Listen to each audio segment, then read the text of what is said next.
All right, Al, we're excited for Easter coming up in a couple weeks. It's going to be a very different Easter because we're not going to be able to gather, but we know Easter is an incredibly important time, even in this weird new normal. So why is Easter so special for everybody in our context?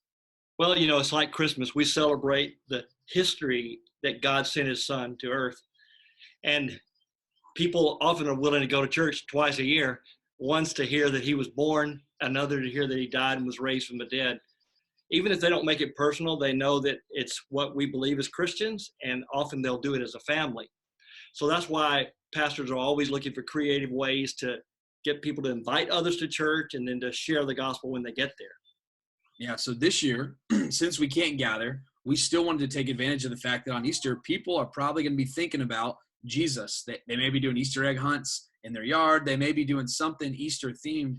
So we still wanted to take advantage of that people are going to be thinking about Jesus, and people are going to be willing to hear about Jesus. So because we can't gather, though, the best way for people to hear about Jesus is not going to be at the church house. It's going to actually be from our people, right? That's exactly right. And if just dream for a minute as to what could happen if everyone would tell something about their story and how God came into their story and changed the whole direction of their life. That's exactly right. So we want to help everybody in our church be able to tell short, succinct, simple, the story of how Jesus changed their life. So this doesn't have to be a sermon. This doesn't have to be long. I mean, literally, we're thinking 30 to 60 seconds of you recording your own story and saying, this is the story of how Jesus changed my life. Maybe this is what my life was like before Christ. This is what my life has been like after Christ. This is how I came to meet Jesus.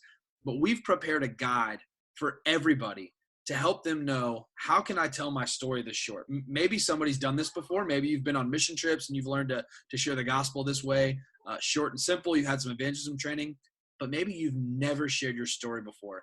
This guide is for both of those kinds of people, to where if you've done it 100 times, you've never done it before, we want to make it easy to share your story, right? Exactly. And we want to make ourselves available.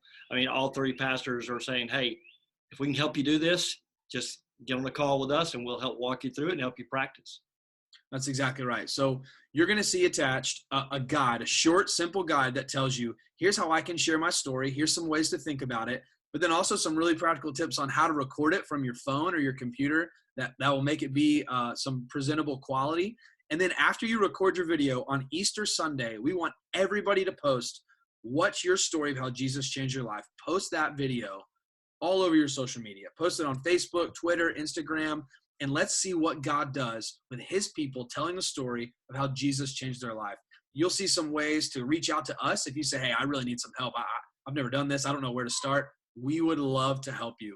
So we know everybody's story is different, but everybody has a story. And if you're a Christ follower, then you're no longer the hero of your story. Jesus is. And we want to make that known this Easter. So Al, any other thoughts? I'm excited for this. I just can't wait, man. This is really exciting to me.